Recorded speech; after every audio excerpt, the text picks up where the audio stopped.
नमस्कार, गोहार छत्तीसगढ़ में आप सभी का स्वागत है। मैं हूं आपके साथ दिव्यांशु जोशी। साल 2023-24 चुनावी साल है। 9 राज्यों में चुनाव के बाद अगले साल लोकसभा चुनाव होने हैं। ऐसे में सियासी दलों ने अभी से चुनावी बिसात बिछानी शुरू कर दी है। सत्ता के सिंहासन पर बैठने की जद्दोजहद में लगी कांग्रेस जहां सॉफ्ट हिंदुत्व की राह पर आगे बढ़ रही है, तो वहीं भाजपा भी अपनी एंटी मुस्लिम छवि को बदलने की कवायद में लग गई है। अब बीजेपी मुस्लिम समाज की तरफ बढ़ रही है।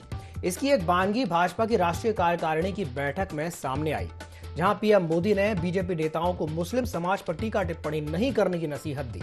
तो वहीं पीएम की इस नसीहत को कांग्रेस मौका परस्ती से जोड़ करके देख रही है।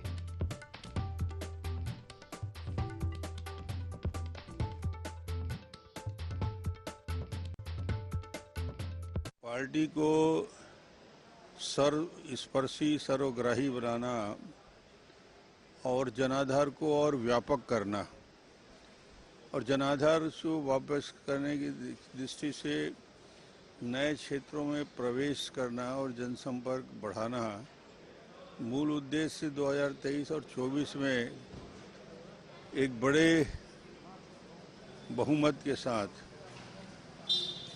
आज जो बहुमत है उससे ज़्यादा सीट लेकर जीत के आना एक बड़ा लक्ष्य। मगर सिर्फ वोट के लिए राजनीति नहीं करना है, समाज में परिवर्तन के लिए दिशा देने लायक राजनीति करना है।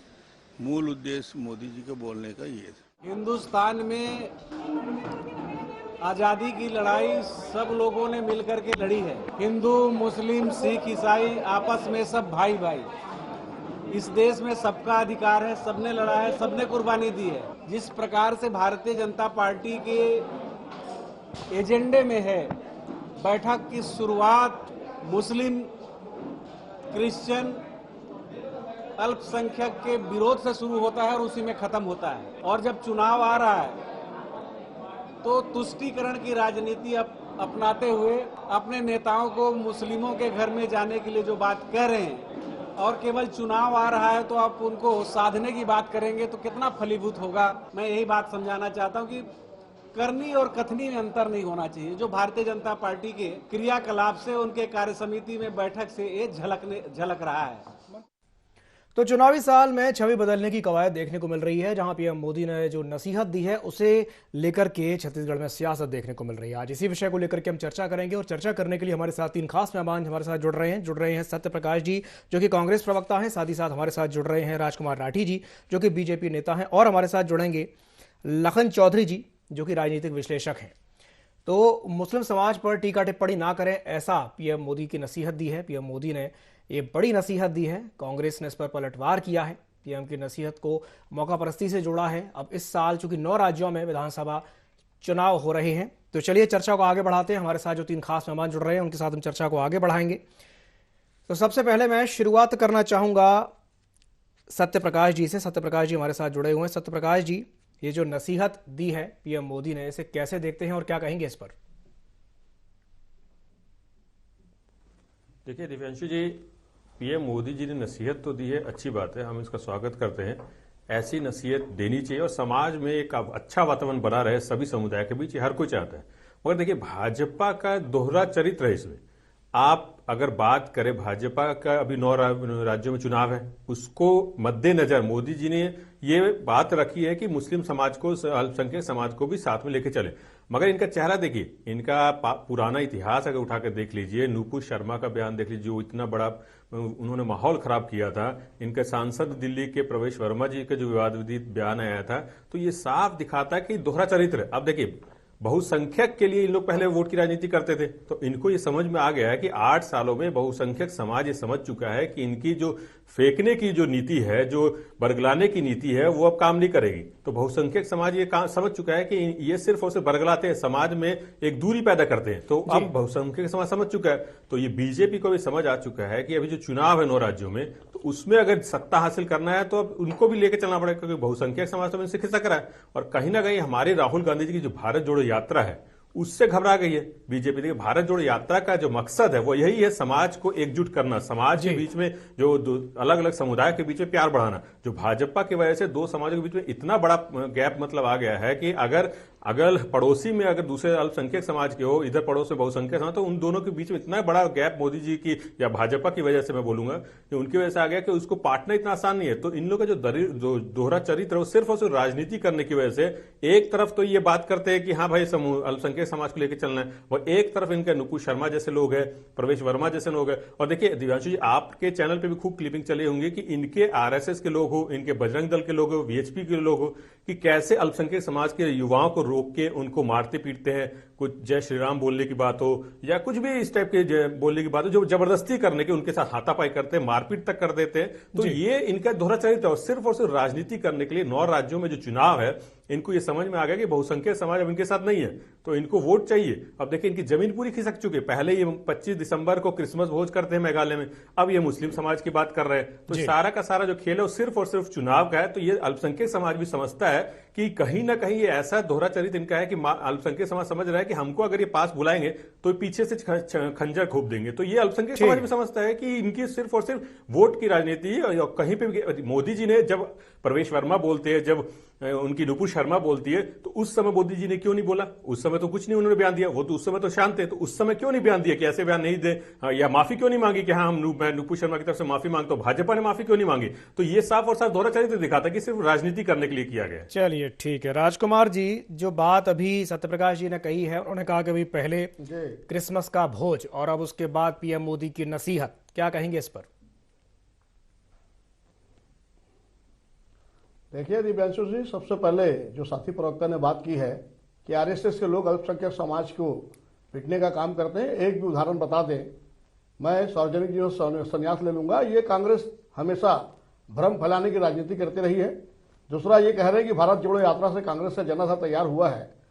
तो दिव्यांशु जी, आप देखेंगे छत्तीसगढ़ के अलावा राजस्थान में इनकी सरकार है, अब पंजाब से सरकार जा चुकी है, और राजस्थान में आपको दिव्यांशु जी अच्छे से मालूम है वहां कोई भी गवर्नमेंट रिपीट नहीं होती।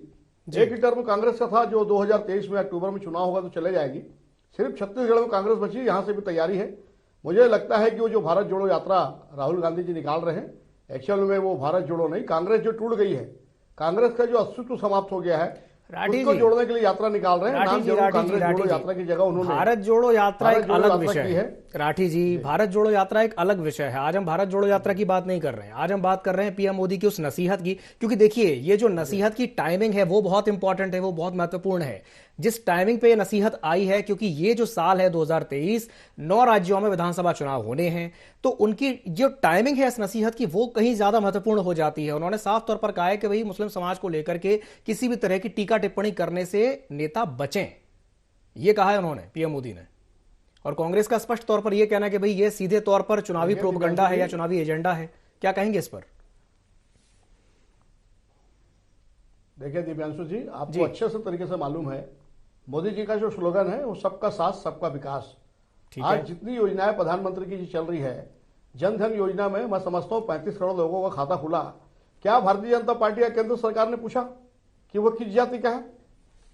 उज्ज्वला योजना में हमारी करोड़ों बहनों को, माताओं को गैस सिलेंडर मिला।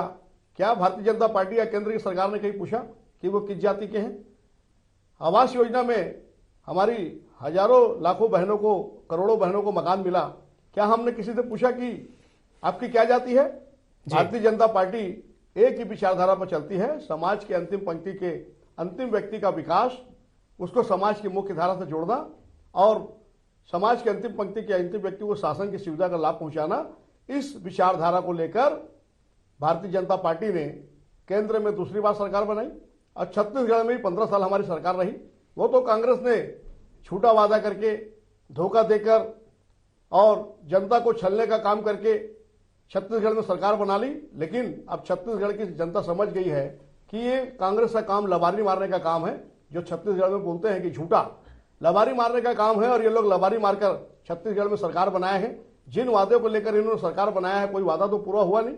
मेरे साथी प्रवक्ता बता दें, 36 में तो कौन सा वादा इन्होंने पूरा किया है?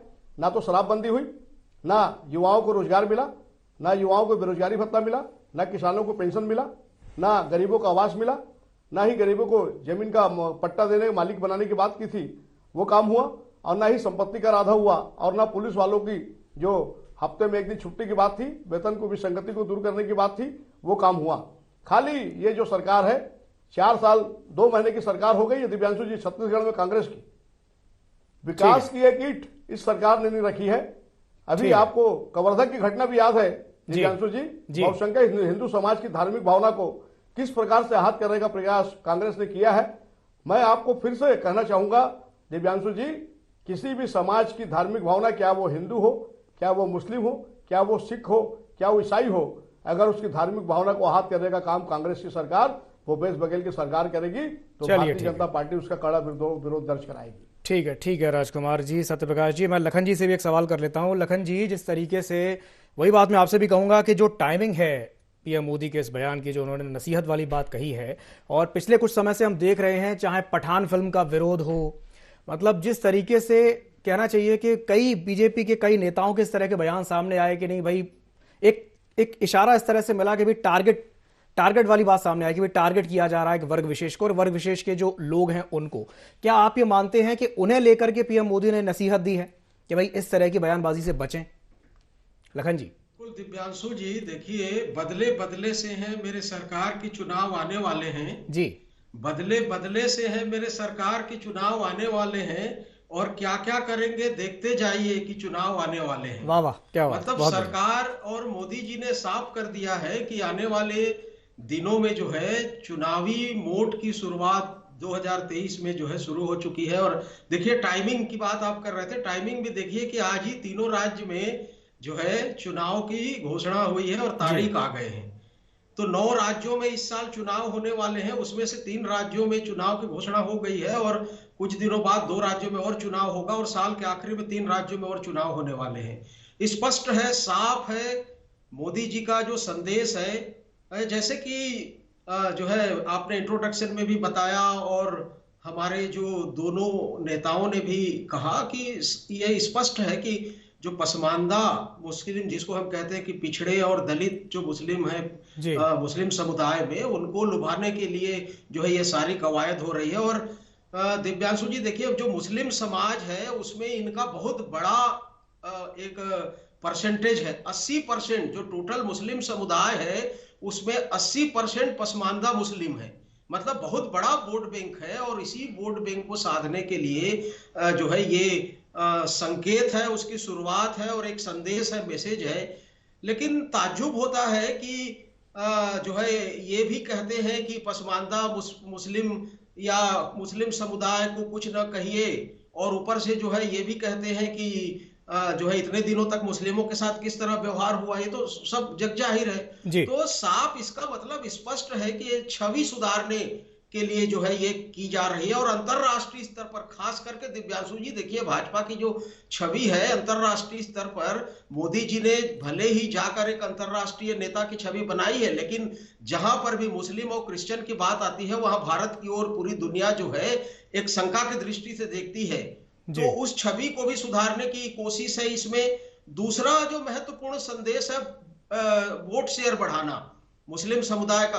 भाई देखिए, निश्चित रूप से विपक्ष लामबंद हो रहा है, और आने वाले चुनाव में एंटी इनकम्बेंसी 10 साल की आएगी, तो जो डैमेज होगा, जो कुछ वोट कटेंगे, उसको इससे जो है कंपनसेट किया जाएगा, ये भी एक मकसद है। और तीसरा सबसे महत्वपूर्ण मकसद जो है दिव्यांशु जी, जो स्ट्राइक, जिसको हम कहेंगे स्ट्राइक रेट की तरह आप उसको ले सकते हैं, विपक्ष का जो वोट बैंक है, जो मुस्लिम समुदाय में सबसे, चाहे सारे विपक्ष का, चाहे वो क्षेत्रीय दल हो, चाहे कांग्रेस हो, या जितने भी बड़े दल हो, उनका सबसे बड़ा जो वोट बैंक है, जो लगभग 80 से 90% है, वो मुस्लिम समुदाय में, उसको तोड़ना, खत्म करना है। उस पर जो है एक तरह से आप कहें कि हथौड़ा मारना, एक तरह से कहें कि वो पूरी तरह से बिखर जाए, और विपक्ष जो लामबंद हो रहा है वो भी तहस नहस हो जाए, वोट बैंक भी तहस नहस हो जाए। तो कुल मिलाकर जो है इसका जो असर है वो विपक्ष को कमजोर करना है और अपनी छवि सुधारना है, वोट शेयर बढ़ाना है। ये तमाम केवल चुनावी मुद्दे हैं, मुस्लिम समुदाय से इनको कोई लेना देना नहीं है। पिछले आप देख लीजिए पिछले 7-8 सालों में जी जैसा कि जो है सभी जानते हैं कि एक बार भी मुस्लिम समुदाय पर आक्रमण होता है या उनके ऊपर अत्याचार होते हैं तो कभी कुछ नहीं बोला जाता, और जी इन वक्त पर चुनाव के समय जो है इस तरह के मैसेज का साफ संदेश है। बिल्कुल। चलिए ठीक है, मैं सत्यप्रकाश जी से के पास वापस आना चाहूँगा। सत्यप्रकाश जी, जिस तरीके से अभी लखन जी ने एक बात कही कि जो मुख्य उद्देश्य है वो वोट शेयर बढ़ाना है, और क्या इस नसीहत के बाद बीजेपी अपना वोट शेयर बढ़ाने में कामयाब हो पाएगी? क्या विपक्ष को कमजोर कर पाएगी? सत्यप्रकाश जी। जी जी दिव्यांशु जी, देखिए जो अभी लखन चौधरी जी ने बोला वोट शेयर बढ़ाना चाहती है, तो मैंने भी इससे पहले ये बोला कि सिर्फ और सिर्फ राजनीति करने का ही उद्देश्य है, चाहे वो वोट शेयर बढ़ाने का हो या वोट बैंक साधने का हो, मगर अल्पसंख्यक समाज समझ रहा है कि सिर्फ और सिर्फ दोहरा चरित्र है। देखिए अगर हम राजनीतिक तौर पर बात करें बीजेपी के राजनीतिक दल के हिसाब से, तो इन्होंने गुजरात का चुनाव हुआ, यूपी का चुनाव हुआ, छत्तीसगढ़ का लोकसभा चुनाव हुआ या विधानसभा 2018, तो इन्होंने कितने मुस्लिम समाज समुदाय के लोगों को टिकट दिया, केंद्र में कितने मुस्लिम समाज में मंत्री हैं। एक शहनवाज हुसैन जी थे जो बिहार के थे, उनको केंद्र तक में मंत्री तक नहीं बनाया पहले, और उनको उसके बाद बिहार भेज दिया। मतलब उनकी हालत क्या कर दी, एक अल्पसंख्यक होने के नाते उनकी हालत ये कर दी कि वो वहां के भी नहीं रहे। तो इनका साफ चेहरा दिखाता है कि अगर अल्पसंख्यक समाज इनकी पार्टी में है और वो अगर बढ़ भी रहा है तो उसको ये दबा देते हैं। एकदम खासा उदाहरण शहनवाज हुसैन है, आप सामने देख लीजिए। उनका जो एक नेता जो केंद्र तक जिसकी पहुंच है, उसका ये हालत है कि वो दिख नहीं रहे पार्टी में। बिहार पहले भेज देते हैं, फिर वहां सरकार चली जाती है तो वो दिख भी नहीं रहे। तो इनका साफ और साफ चरित्र यही दिखता है कि सिर्फ वोट साधने का इनका काम है। मैं तो राठी जी से बस यही पूछना चाहूंगा कि गुजरात में कितने अल्पसंख्यक समाज को टिकट दिया, यहाँ पे लोकसभा चुनाव हुए थे, जब हुए थे तो छत्तीसगढ़ में कितने अल्पसंख्यक समाज के लोगों को टिकट दिया था, यूपी में कितने समाज, ये बता दीजिए। तो ये साफ दिख रहा है कि अल्पसंख्यक समाज को सिर्फ राजनीति करने के लिए लिया है, क्योंकि बहुसंख्यक समाज अब इनकी से खिसक रहा है। और देखिए इतनी देर राठी जी ने बात की, विकास की बात ही नहीं करेंगे। मोदी जी ने मंत्र दिया तो समुदाय को साथ देगा, मगर इन्होंने विकास की बात नहीं की। बीजेपी नेता कभी विकास की बात नहीं करेंगे। इनके केंद्रीय मंत्री हो गिरिराज सिंह जी का बयान देख लीजिए, कभी भी विकास की बात नहीं करेंगे। और भी तमाम जो मंत्री हैं केंद्र में कभी भी विकास की बात नहीं करेंगे। उल जुलूल विवादित बयान देंगे, अल्पसंख्यकों के ऊपर हमला करवाने के इस टाइप का बयान देंगे कि उनके ऊपर हमले हो जाते हैं। आप तमाम उदाहरण देख लीजिए दिव्यांशु जी, आपके चैनल पे खूब हम लोग देखते हैं। तो कहीं ना कहीं ये सारा का सारा जो उपज होता है, वो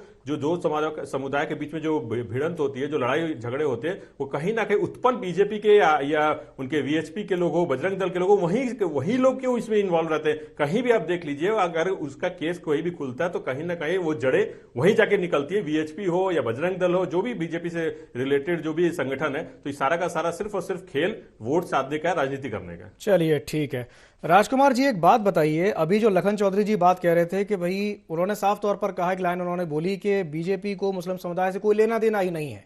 और मेरा आपसे सवाल ये है कि अगर जो पसमानदा मुस्लिम की वो बात कर रहे हैं, पसमानदा मुस्लिम वो हैं जो पिछड़े हैं, जो पिछड़े मुस्लिम हैं, जो मुख्य धारा में नहीं जुड़ पाए हैं या जो किन्हीं कारणवश पीछे रह गए हैं। और उनकी मांगों की अगर बात की जाए, उनकी एक बड़ी मांग है कि उनको अनुसूचित जाति में शामिल नहीं किया गया। ये उनकी मांग है कि उनको अनुसूचित जाति में शामिल किया जाए।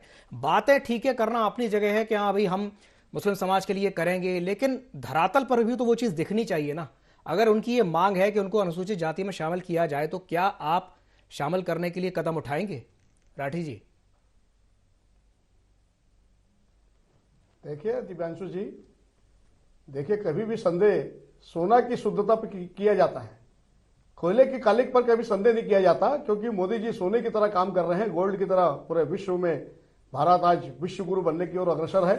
और मैं समझता हूं पूरे विश्व का अगर कोई शक्तिशाली नेता है तो वो भारत का प्रधानमंत्री नरेंद्र मोदी है। इस बात का भी भारत के लोगों को गर्व है। और जहां तक ये बोल रहे हैं कि मुस्लिम समाज की बात हमारे साथी प्रवक्ता कर रहे हैं, मैं इन्हीं से पूछना चाहूंगा, देश में 55 साल तक कांग्रेस की सरकार रही, मुस्लिम समाज का क्या विकास इन्होंने किया है? अरे हमने तो राष्ट्रपति बना दिया था, अब्दुल कलाम जी को राष्ट्रपति बना दिया था। आज भी आप बता दीजिए। मुस्लिम समाज तो सबसे आप देखेंगे पिछड़ा हुआ समाज है, उस समाज को। आज भी गरीब समाज है, आज भी कमजोर समाज है। और उनका जो व्यवसाय देखेंगे आप, कबाड़ का काम, आप 8 साल में आपने क्या किया बता दीजिए। हमने तो सबसे उच्च पद दे दिया। आप भी बोल लीजिए। आपने पूछा तो मैं जवाब दिया कि सबसे उच्च पद दिया। आपसे मैं जवाब लूंगा सत्यप्रकाश जी, मैं आपसे जवाब लूंगा, लेकिन राठी जी आप अपनी बात पूरी कर लीजिए। जी जी दिव्यांशु जी, मैं आपसे पहले भी कहा, फिर से कह रहा हूं, मोदी जी एक ही विचारधारा पे जब से प्रधानमंत्री बने हैं, हमारी पार्टी का और केंद्र का ये स्लोगन है, सबका साथ सबका विकास। मोदी जी चाहते हैं कि हम किसी भी जात का व्यक्ति हो, अगर वो गरीब है, अगर वो कमजोर है, अगर वो समाज के अंतिम पंक्ति का अंतिम व्यक्ति है, तो उसको शासन की सुविधा मिले। और इसी मैं समझता हूं विचारधारा को लेकर केंद्र की मोदी सरकार की 265 योजनाएं चल रही है और उसका लाभ सबको मिल रहा है। वो व्यक्ति जो है असमर्थ व्यक्ति और जो आवश्यकतावान व्यक्ति है, कभी भी मैं आपसे पहले भी कहा, फिर से कह रहा हूं कि भारतीय जनता पार्टी कभी जाति नहीं देखती। भारतीय जनता पार्टी ये देखती है कि इस व्यक्ति को इसकी जरूरत है, क्या वो गैस सिलेंडर का विषय हो, क्या प्रधानमंत्री आवास में मकान का विषय हो, क्या उज्ज्वला योजना के तहत हमारे जो गैस सिलेंडर की मैं बात कर चुका हूं, जन धन योजना में जो 35 करोड़ लोगों का खाता खोला गया, और आयुष्मान कार्ड में आप देखेंगे जो गरीब मजदूर भाई है उनका 5 लाख का जो फ्री इंश्योरेंस है। मैं समझता हूं केंद्र की जितनी योजना है, अमृत मिशन योजना जिसमें मोदी जी का लक्ष्य है कि हर घर तक जो है पानी पहुंचे, लेकिन छत्तीसगढ़ में इंप्लीमेंट नहीं है। दिव्यांशु जी 10 से 12% काम हुआ है। केंद्र की जितनी योजनाएं चल रही है, राठी जी, एक बात बताइए, ये जो नसीहत आई है, बड़ा सवाल तो ये उठना चाहिए, नसीहत आई ही क्यों? ये बहुत बड़ा सवाल है, ये अहम सवाल है कि नसीहत देनी ही क्यों पड़ी। भाई कुछ तो गलत हो रहा है, कुछ तो ऐसा हो रहा है देश में जिसके चलते पीएम मोदी को खुद आगे आकर के बोलना पड़ा। इस बात को तो स्वीकार कीजिए। जब ये बात कही जाती है कि पिछले 8-9 साल से अल्पसंख्यक समुदाय जिस तरह का महसूस कर रहे हैं, देश में जिस तरह का माहौल बना हुआ है, तो उन्हें आगे आकर के नसीहत देनी पड़ी, उनको बोलना पड़ा ना। ये तो स्वीकार करेंगे आप? राठी जी, दिव्यांशु जी, जिस प्रकार से कांग्रेस भ्रम फैलाकर अल्पसंख्यक समुदाय को साधने का काम करती है, लेकिन चुनाव जीतने के बाद उनके विकास की बात नहीं करती है, लेकिन मोदी जी सभी समाज के विकास की बात करते हैं। और कांग्रेस के भ्रम जाल को तोड़ने के लिए मोदी जी को इस प्रकार की बात कहनी पड़ी है कि भारतीय जनता पार्टी की एक छवि जो इन्होंने बनाने की प्रयास किया है कि सिर्फ ये हिंदू समाज की धार्मिकता को बचाए रखने के लिए या सनातन संस्कृति को बचाए रखने का काम करती है। तो मोदी जी ने इसी बात को रखा है कि जो भी हिंदुस्तान में रहता है, क्या वो हिंदू है, क्या वो मुस्लिम है, क्या वो सिख है, वो ईसाई है, वो सबसे पहले भारतीय है। और हमारी भारतीय जनता पार्टी का जो नाम है दिव्यांशु जी, वो भारतीय जनता पार्टी है। सबसे पहले हमारे लिए भारत है जो देश है, सबसे पहले देश है। ठीक है, तीसरे नंबर पर पार्टी, तीसरे नंबर पर पार्टी। बहुत बढ़िया, बहुत बढ़िया। लखन जी आपसे एक अंतिम प्रतिक्रिया चाहूंगा। उसके बाद तीसरे नंबर पर पार्टी है जी, ये भारतीय जनता पार्टी। ठीक है। लखन जी, जो बात मैंने अभी उनसे पूछा, राजकुमार जी से सवाल पूछा, ये मैं आपसे ही पूछना चाहूंगा कि कहीं ना कहीं ये भी तो एक सवाल उठना चाहिए कि नसीहत देनी ही क्यों पड़ी पीएम मोदी को? आपकी प्रतिक्रिया लखन जी। दिव्यांशु जी, नसीहत इसलिए देनी पड़ रही है क्योंकि वोट शेयर बढ़ाना है जी। वोट शेयर बढ़ाने के लिए आखिर कुछ तो बोलना पड़ेगा, कुछ तो कहना पड़ेगा। करना बात की बात है, लेकिन कहना पड़ेगा। देखिए, कुछ आंकड़े और आपके दर्शकों के लिए मैं बता दूं कि अभी जो यूपी में चुनाव हुआ विधानसभा का, उसमें जो पसमानदा मुस्लिम समुदाय है उसका 8% वोट भाजपा को मिला है, जो बड़ा एक वोट शेयर होता है। और जो अभी इस साल 2023 में जो बड़े बड़े राज्य हैं जहां चुनाव होने वाले हैं, कर्नाटक, वहां की 13% जो है मुस्लिम आबादी है। इसी तरह से मध्य प्रदेश में 7% मुस्लिम आबादी है, राजस्थान में 10% मुस्लिम आबादी है, तेलंगाना में 10% मुस्लिम आबादी है। तो ये साफ स्पष्ट संदेश है कि जो मुस्लिम समुदाय हैं उसके वोट बैंक को सेंध लगाना, उसके वोट बैंक को जो है तोड़ना, जो है इसका ये स्पष्ट उद्देश्य है। बिल्कुल सही कहा आपने लखन जी। कहीं ना कहीं सेंधमारी करने का प्रयास है बीजेपी की ओर से। चलिए, आप तीनों मेहमानों को हमारे साथ जुड़ने के लिए बहुत बहुत धन्यवाद। तो जबकि देखने में आ रहा है कि चुनावी साल है और प्रधानमंत्री मोदी जी की जो नसीहत ऐसे समय पर आई है, आज ही 3 राज्यों की जो चुनावी तारीख हैं उनकी घोषणा हुई है। कांग्रेस जहां एक और साफ तौर पर कह रही है कि ये चुनाव जीतने की कवायद है और इससे ज़्यादा कुछ नहीं है, वो तो यहाँ तक कह रहे हैं कि भाई उनको मुस्लिम समुदाय से कोई लेना देना नहीं है। लेकिन बीजेपी का जो विचार है वो इससे अलग है। वो कह रहे हैं कि नहीं भाई, सर्वसमावेशी विचार को ध्यान में रखते हुए बीजेपी ये कदम उठा रही है। अब देखने वाली बात ये होगी कि मुस्लिम समाज वाकई में किसे अपना हितैषी मानता है, बीजेपी को या कांग्रेस को। तो गुहार छत्तीसगढ़ में फिलहाल के लिए इतना ही। मुझे दीजिए इजाजत और आप बने रहिए IND24 के साथ। नमस्कार।